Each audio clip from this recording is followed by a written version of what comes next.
प्रश्न संग्रह 1.3 में आपने फर्स्ट, सेकंड और थर्ड, फर्स्ट सेकंड ये दो क्वेश्चन आपने किया। थर्ड अभी हम लोग करेंगे। आज हम लोग थर्ड, फोर्थ और फिफ्थ क्वेश्चन करेंगे। तो थर्ड क्वेश्चन, फोर्थ क्वेश्चन और फिफ्थ क्वेश्चन के लिए एक बार फिर से हमें रिवीजन करना है। इसमें देखिए क्या निकालना है आपको। ए यू दिया गया है, यू को बोलते हैं विश्व समुच्चय। तो विश्व समुच्चय यू दिया है 1 2 3 7 8 9 10 11 12 और एक समुच्चय पी दिया है 1 3 7 8। तो आपको देखो क्या निकालना है। एक तो बोला है कि यू पी और इसका पी डैश निकालो। पी डैश का मतलब क्या होता है? पी डैश मतलब पूरक समुच्चय। पी का पूरक समुच्चय निकालिए और इन तीनों को वेन आकृति में दर्शाइए। और दूसरा सिद्ध कीजिए कि पी डैश का अगर डैश निकालेंगे मतलब पूरक समुच्चय का भी पूरक निकालेंगे तो फिर से वही पी मिल जाएगा। मतलब ये हमें सिद्ध करना है कि P dash dash equal to P. एक क्वेश्चन करने के लिए आपको यहाँ पे जानने की जरूरत है सबसे पहले कि वेन आकृति क्या होता है, मैंने बताया था। तो उसको एक बार फिर रिवाइज करता हूँ। और दूसरा पूरक समुच्चय क्या होता है। तो ये दोनों चीजें मैं आपको यहाँ पे रिवीजन करने जा रहा हूँ। तो सबसे पहले देखिए, आपको मैंने बताया था कि वेन आकृति क्या होता है और फिर पूरक समुच्चय किसे कहते हैं। चलिए देखिए, पहले वेन आकृति देखते हैं। तो वेन आकृति के लिए आपको बताया था कि जब समुच्चय के घटकों को बंद आकृतियों में प्रदर्शित किया जाता है तो उसे वेन आकृति कहते हैं। समुच्चय के घटकों को किसमें? बंद आकृतियों में प्रदर्शित करेंगे तो उसे क्या बोलते हैं? वेन आकृति। इसका उपयोग सर्वप्रथम ब्रिटिश तर्कशास्त्री जॉर्ज वेन ने किया था, इसलिए उन्हीं के नाम पर इसे वेन आकृति कहा जाता है। जैसे एक समुच्चय है, उसके घटक, समुच्चय ए है, उसके घटक 1 2 3 4 5 है। तो इसको वेन आकृति में कैसे एक ऐसी बंद आकृति बना दीजिए और उसके अंदर ये उसके अंदर पहले ये समुच्चय ए लिख दीजिए। अब ये लिखने का कई तरीका होता है। कोई कोई इसको अंदर लिखता है समुच्चय को, कोई कोई बाहर भी लिखता है। आपकी किताब में उसने अंदर लिख के दिया है, पर अगर आप इसको बाहर लिखते हो तो भी चलता है। तो यहाँ पे तो आपकी बुक में जो दिया है वही करेंगे, पर आप ये ध्यान रखो कि इसको अंदर तो लिख सकते हैं समुच्चय को, इसको अगर यहाँ बाहर ये लिखते हैं ना तो भी चलेगा। तो इसमें ये जो घटक है ना 1 2 3 4 5, इसको यहाँ लिख देना है दूर दूर 1 2 3 4 5। ये कहीं पे भी लिख सकते हैं, इसमें अंदर कहीं पे भी 1 लिख सकते हैं, कहीं पे भी 2, कहीं पे भी 3। ऐसा बंद आकृति में प्रदर्शित करते हैं। जैसे देखिए यहाँ पे एक समुच्चय और है, इसको हमने ऐसे आयत टाइप का बना के उसके अंदर, मतलब बंद आकृति होनी चाहिए, कैसी भी आकृति हो। वो जैसे यहाँ देखिए वृत्त बना के प्रदर्शित कर दिया, तो इसको बोलते हैं वेन आकृति। तो वेन आकृति के बाद दूसरा मैं आपको डिस्कस करूंगा विश्व समुच्चय। तो विश्व समुच्चय क्या बताया था?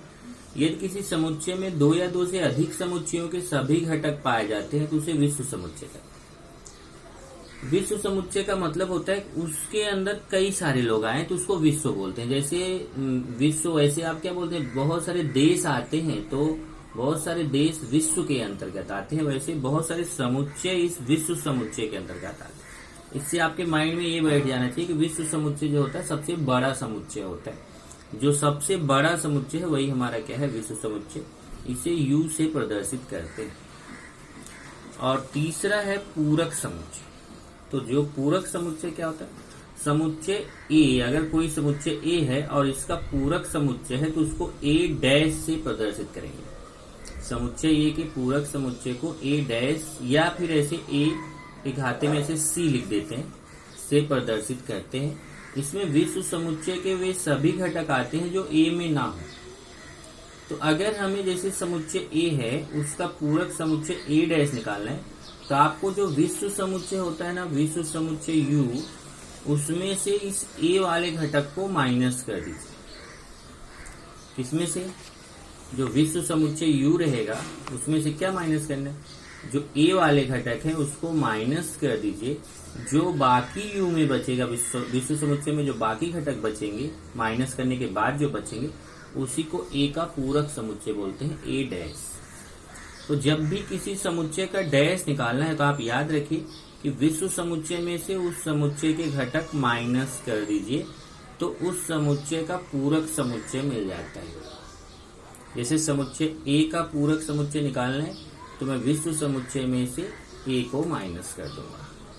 इसी पे डिपेंड हमारा ये क्वेश्चन है, क्वेश्चन नंबर 3। देखिए जरा, U 1 2 3 7 8 9 10 11 12 ये विश्व समुच्चय U है और ये P है। P में कौन कौन से घटक हैं? 1 3 7 10। तो ये U के घटक हैं, ये P के घटक हैं। अब हमें U, P और P डैश को वेन आकृति में दिखाना है, तो इसके लिए हम क्या करेंगे कि पहले हम P डैश निकालेंगे। तो देखिए पहले यहां से हल हमारा चालू होता है कि पहले U लिख दिया, फिर P लिख दिया, ये देखिए P है 1 3 7 10।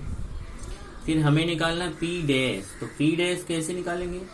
जो U है उसमें से इस P वाले घटक को माइनस कर देंगे, जो बाकी बचेगा उसी को बोलेंगे हम P डैश।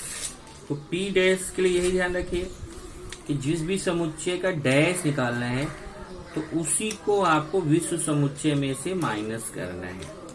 अब जैसे मुझे यहाँ पे P का डैश निकालना है तो मैं क्या करूंगा, ये जो P के घटक है उसको U में से, देखिए यहाँ लिखा है P डैश निकालना है तो P को U में से माइनस करना है, यही P को U में से माइनस करना है। तो चलिए माइनस करते हैं। 1 माइनस, यहाँ से 1 कट कर दीजिए, 3 कट कर दीजिए, 7 कट कर दीजिए और 10 कट कर दीजिए। तो U में से हमने ये पूरा P माइनस कर दिया। P माइनस करने का मतलब U में से 1 निकल गया, 3 निकल गया, 7 निकल गया, 10 निकल गया। अभी 1 3 7 और 10 निकलने के बाद बचा क्या, उसको यहाँ पे लिख देना। तो क्या क्या बच रहा है? 2 8 9 11 12। समझा ना क्या क्या निकाल दिया? 1 माइनस कर दिया, 3 माइनस कर दिया, 7 माइनस कर दिया, 10 माइनस कर दिया। तो क्या बचा? 2 8 9 11 12। ये देखिए ये हो गया P डैश। अब इनको हमें वेन आकृति में दिखाना है।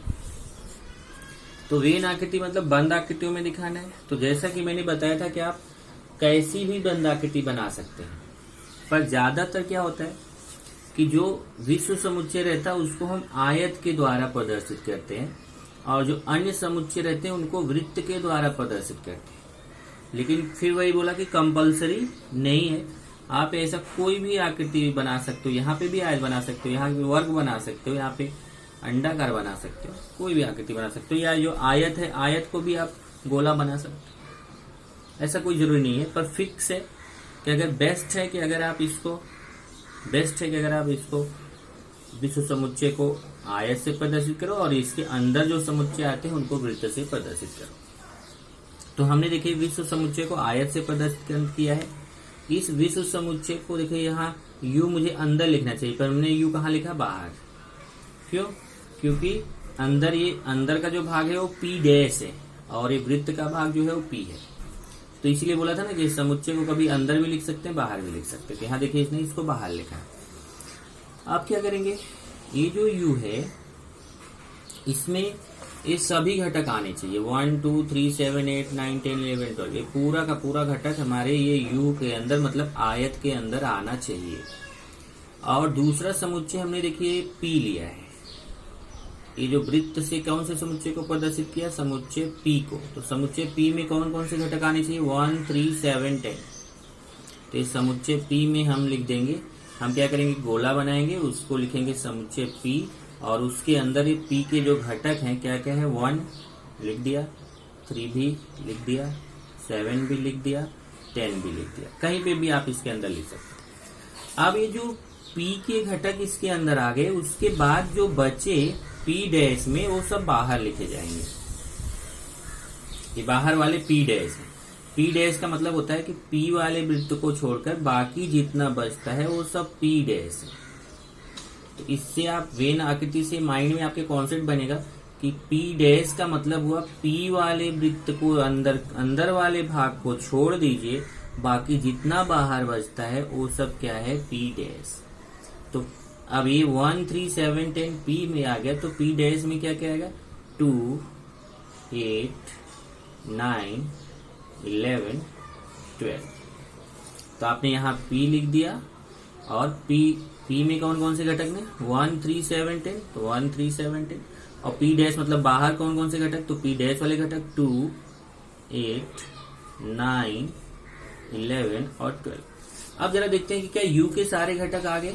U में क्या है, U में है 1 2 3 7 8 9 10 11 12। चलिए देखते हैं 1 2 3 7 8 9 10 11 12।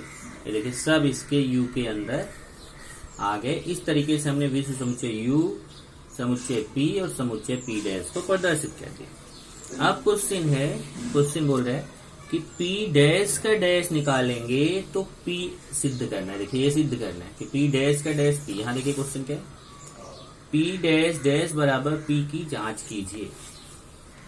तो चलिए चेक करते हैं। पहले हम क्या करेंगे, यहाँ पे P डैश निकालेंगे। तो P डैश हम पहले ही निकाल चुके हैं। यहाँ देखिए 2 8 9 11 12 ये P डैश है। तो हमने यहाँ पे 2 8 9 11 12 ये P डैश फिर से नहीं निकाला, क्योंकि ऑलरेडी पहले ही निकाल चुके हैं P डैश 2 8 9 11 12। और अब हम क्या करेंगे, P डैश का भी डैश निकालेंगे। P डैश का भी डैश निकालने का मतलब है कि अभी क्या था, जरा ध्यान से देखना। अगर हमें P डैश निकालना था तो हमने विश्व समुच्चय में से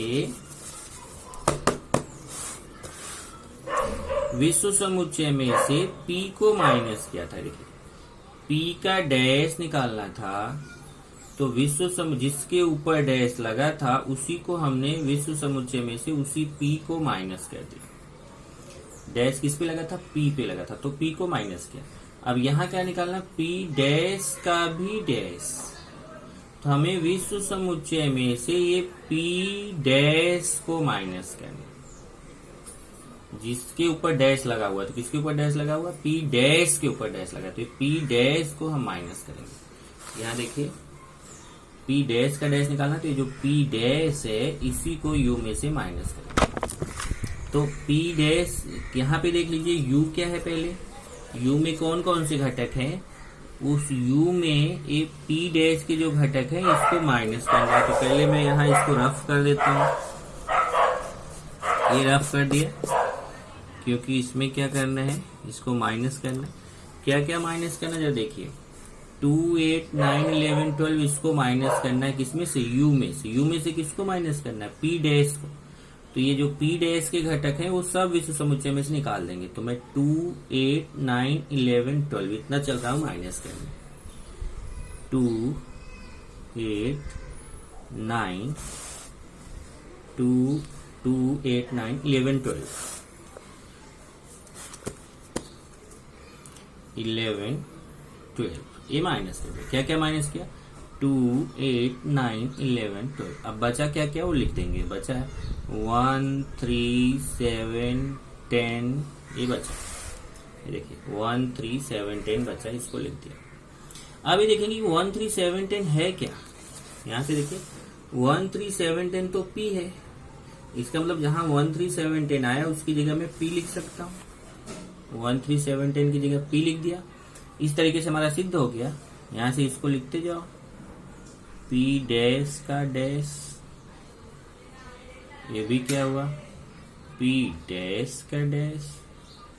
सिद्ध हो गया कि नहीं, P डैश का डैश इक्वल टू P।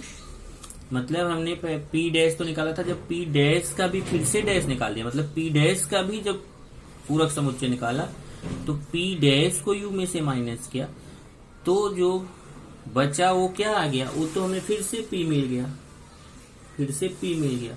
इससे सिद्ध हो गया कि अगर हम P डैश का भी डैश निकालते हैं तो हमें फिर से वही समुच्चय P मिल जाता है। तो ये आपका सिद्ध हो गया कि P डैश का डैश बराबर P, ये सत्य है। अगला क्वेश्चन देखेंगे चौथा, यदि a इक्वल टू 1327 तो ए समुच्चय के कोई भी तीन उप समुच्चय लिखिए। अब ये समुच्चय है 1327, इसके तीन उप समुच्चय लिखने। तो उप समुच्चय के लिए मैंने अब बताया था कि उप समुच्चय इसी जो समुच्चय ए है इसी का पार्ट होता है, उसको उप समुच्चय बोलते हैं। जैसे यहाँ पे देखिए मैं आपको दिखाता हूँ।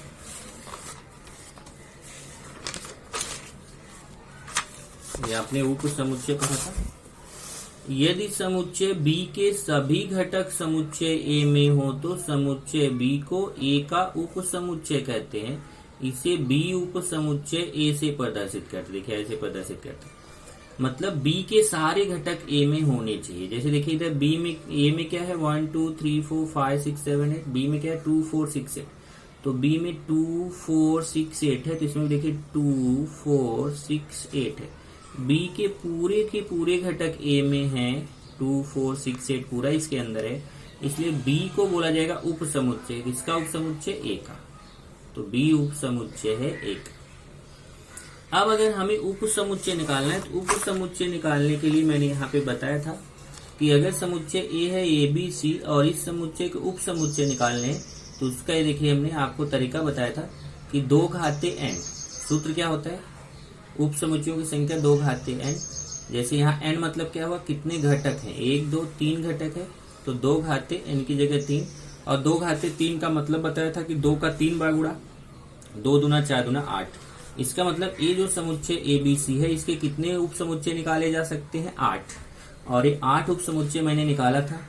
एक बताया था कि हमेशा जो रिक्त समुच्चय होता है वो सबका उप समुच्चय होता है। फिर आप एक एक घटक ले सकते हैं। जैसे एक ए वाला एक घटक लिया, फिर बी एक घटक लिया, सी एक एक घटक का उप समुच्चय बनाया, फिर 2 2 घटक का बना दिया, ए बी का, बी सी का, ए और सी का, फिर तीनों का बना दिया।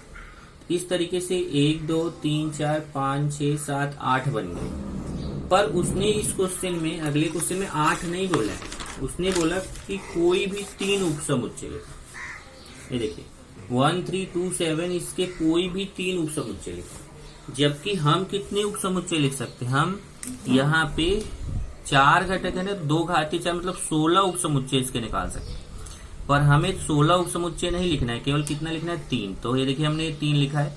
एक लिख दिया एक घटक वाला, एक 2 घटक वाला, एक 3 घटक वाला। पर ऐसा जरूरी नहीं है, कोई स्टूडेंट केवल एक एक घटक वाला लिख सकता है। ऐसे 1 लिख दे, 2 लिख दे, 3 लिख दे, देखो तो भी 3 बन गया। कोई 2 2 का बना सकता है, 1 2 2 3 2 7। कोई 3 3 का बना सकता है। तो ऐसे आप बहुत सारे बन सकते हैं। पर मैं ये तीनों लिखा हूं, जरूरी नहीं आप यही 3 लिखे। अभी इसमें 16 बन सकते हैं, तो उन 16 में से कोई भी आप लिख सकते हैं। देखो 5 भी बनता है, 1 का बन सकता है, 2 2 का बन सकता है, 3 3 का बन सकता है, 1 3 2 3 2 7 2 7 1। तो ऐसे चारों का बना सकते हो। तो इस तरीके से ये 16 उप समुच्चय बनेंगे। उन 16 में से कोई भी 3 उप समुच्चय आपको यहाँ पे लिखना है।